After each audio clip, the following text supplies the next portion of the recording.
Lollipops. Case Keenum likes to throw them. Now, I'm not a big fan of lollipops. In fact, well, I got these Jolly Ranchers instead. Don't have any lollipops in the house. But Case Keenum, if the Eagles can get him to throw some lollipops, oh, they'll win tomorrow. Pretty handily. Case closed. Let's get into this game and how the Eagles are going to make Case throw some lollipops. But first thing I want to get into is this. Carson Wentz, first meaningful game he's played in since December 9th, since that back injury. And this offensive line, historically, for the last couple seasons, kind of starts slow, especially in pass protection. This Washington front seven is good. It's really good. It's probably better than you think. I mean, this Washington team isn't highly heralded again coming into the season. It's like this each and every year. The over-unders probably, I think it's like at 6 or 6.5, and then they always get to like 7, 8, 9 wins. That's what the Redskins do under Gruden. So you look at this front seven and who the Eagles have to block against. I mean, you got Jonathan Allen, Deron Payne, you've got Ryan Anderson, you've got Montez Sweat, you've got Ryan Kerrigan. These are all high draft picks and all guys with a lot of talent. And first game for Carson Wentz, first game for the offensive line. We'll see how they're able to handle that front seven. So I think that's really the key to the game, because if Carson Wentz gets protection, that opens up the deep ball for Deshaun Jackson. So in order to get the deep ball going, well, you got to get the protection to make it happen. Obviously, you need time for that to materialize. And Jackson, he's going to be fine. He's obviously broke his ring finger 2 weeks ago. And the thing I'm curious about here, he's averaged 95 yards in 6 games against the Eagles, a career best 14.23 yards per target against the Birds. Jackson's team won 5 of the 6 matchups against Philly, including last year, when the jackpot hit the jackpot, very first play of the game, a 75-yard touchdown. So is he going to exact revenge? Now, if I remember correctly, I think he only had like 5 catches for 67. I think that was it. 5 for 67 last year against Washington. So we'll see what he can do. But Alshon Jeffrey is going to be on Josh Norman. And Jeffrey caught all 4 of his targets for 40 yards and a touchdown against Norman in Week 17 last year. But Norman got the better of the first encounter in Week 13. 3 receptions, 31 yards on 5 targets. And historically, Norman has pretty much gotten the best of that matchup. So if Norman's doing a good job on Jeffrey, it's going to be really important for the offensive line to protect Wentz and get some of the more downfield shots to Jackson, whether it's the deep in routes, the deep out routes, or the post routes, or just the straight-up go route, the 9 route, right down the sideline. So you'll have that. And then obviously the other thing to watch out here for is these tight ends. Dallas Goedert, Zach Ertz. Landon Collins is going to be on Ertz. And Ertz, obviously last year, set the tight end receptions record, 116 for 1,163 yards and 8 touchdowns.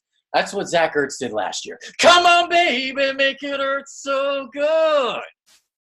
So he's going to be on Collins. Collins historically not really known for his coverage skills, more known for his ability to stop the run. And then they're going to have to combat Dallas Goedert too. So this could be the game where actually Dallas Goedert has a big one. So Deshaun Jackson, look for him, but Dallas Goedert, if the protection really isn't there, they might be looking to Goddard a lot and looking at him to potentially break some tackles. So there's that. Okay, Eagles rushing attack going against the Redskins run defense.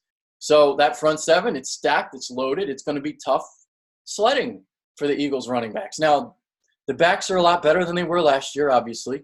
Last year, the Eagles were 30th in the NFL in yards per carry at 3.9, 28 out of 32 teams in yards per game, 98, 8.1, and obviously healthier this year. So what are we going to see from Miles Sanders?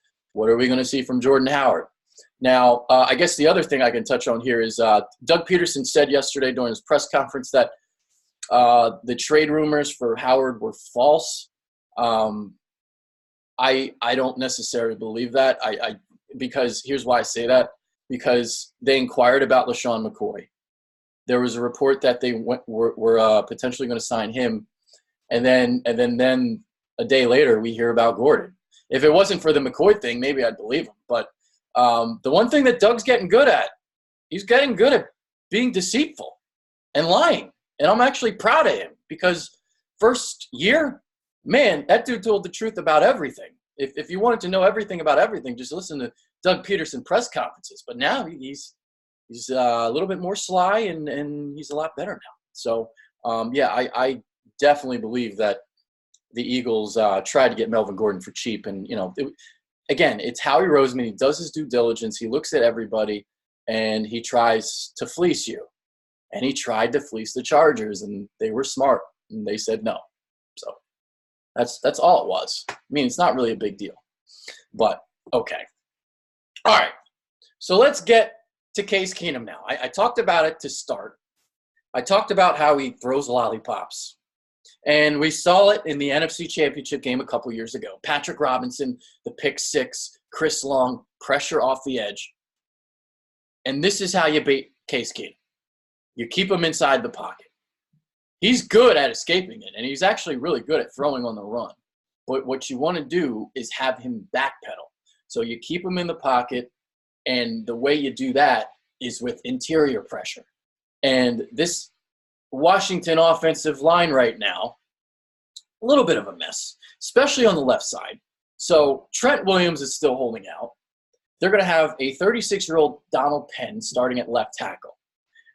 Penn was a Pro Bowler in 2016. He was a Pro Bowler in 2017, but he finished the season last year on IR after suffering a groin injury. And he's now 36. So he going against Derek Barnett, a 36-year-old Donald Penn trying to stop Derek Barnett from getting around the edge. A 36-year-old Donald Penn trying to stop Derek Barnett getting around the edge. That's going to be hard for Donald Penn. The other matchup, well, left guard spot, Eric Flowers. Malik Jackson is going to eat him alive. We're also going to see stunts where you're going to see Fletcher Cox get the best of him. Deep penetration. My first deep penetration of the season. Fletcher Cox, Timmy Jernigan, Malik Jackson. Oh. Now, Brandon Sheriff, he's solid at right guard for Washington. He's solid. He's good. But Chase Roulier, I don't even know how to pronounce his name. Chase Roulier. Sorry if I butchered that. Donald Penn, Eric Flowers, Chase Roulier. Redskins fans, help me. Actually, Redskins fans probably don't even know who their center is. Chase Roulier. 6th-round pick in 2017. That's what I got. So they're Eagles defensive tackles going up against that. Deep penetration. Okay, the other thing to look at here, Ronald Darby, Sidney Jones named the starting cornerbacks last week. Jones struggled during the preseason and off coverage. This could be a good matchup for him, though, to get acquainted with the Redskins because they don't really have a number one wide receiver. They only have one wide receiver who has over 2 years' worth of experience, and that is Paul Richardson. And he signed a massive 5-year, $40 million contract last year, and he caught just 20 passes for 262 yards. So you're going to have him, the speedster, going against Sidney Jones. And I'm curious. I know Schwartz likes to play off coverage most of the time. He likes to play zone. But Sidney Jones is at his best pressing and being closer to the line of scrimmage. And I'd like to see more of that in this game. So the cornerback situation didn't really play itself out the way I thought it would. Now, I thought, because I heard that they might have moved Darby to the left side, and you would have had Darby on the left side and then Douglas on the right side. Now I know, like they don't switch sides, and I get that, but I thought a couple months ago. That's, if Darby was willing to play left side, he would have. But I don't know. Maybe that was something that just wasn't true, I guess. So it's Sidney Jones and Darby. Douglas has outplayed Jones since probably the last month of last season.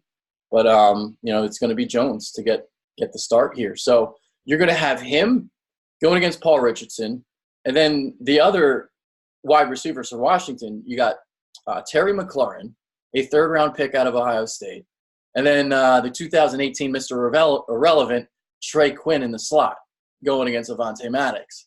So a really, really young group of wide receivers. They cut Josh Dotson after 3 seasons with the team. So they're young. And the one thing I guess they do have going for them, I mean, Doug Peterson admitted this, there's not a lot of tape on these guys. So, the Eagles aren't going to really know what to expect, but how talented are they? That's the question. And you're talking about a third-round rookie, a second-year player who was a 2018 7th-round pick, the last pick in the draft, and then Paul Richardson, who I'm not really crazy about. So there you go. All right. The other key to winning this game is simply stopping Darius Geis, because the Redskins, they're going to want to run the ball a lot. And John Gruden,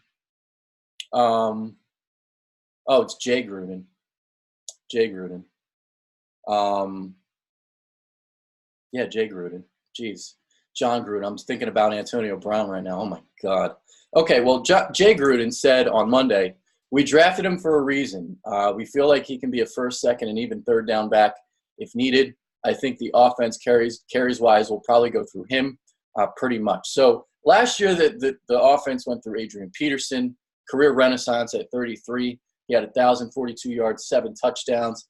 And now we're going to see Darius Geis. So you run the ball on first down, you run the ball on second down, try to set up Case Keenum with manageable third down situations. Now, I just don't know how well they're going to run the ball. The Eagles' run defense last year, though, not so hot, believe it or not. The yards per game allowed was nice, 96.9. That was 7th out of 32 teams. But if you remember, teams were throwing the ball a lot. So in terms of yards per carry, the Eagles allowed 4.7 last year. That was 21st in the NFL. So if Darius Geis is running the ball effectively, that's going to keep Washington in the game. And if he's running the ball effectively, they can limit the possessions and hang around in the game. So I'm curious if they're able to do that. Okay, prediction time, since I kind of got to get out of here. The Eagles are 10-point favorites. That's a lot. I believe it's the highest, the largest spread of the opening weekend. I think it's too much to cover the 10. I think the Eagles win this game like 24-16-ish.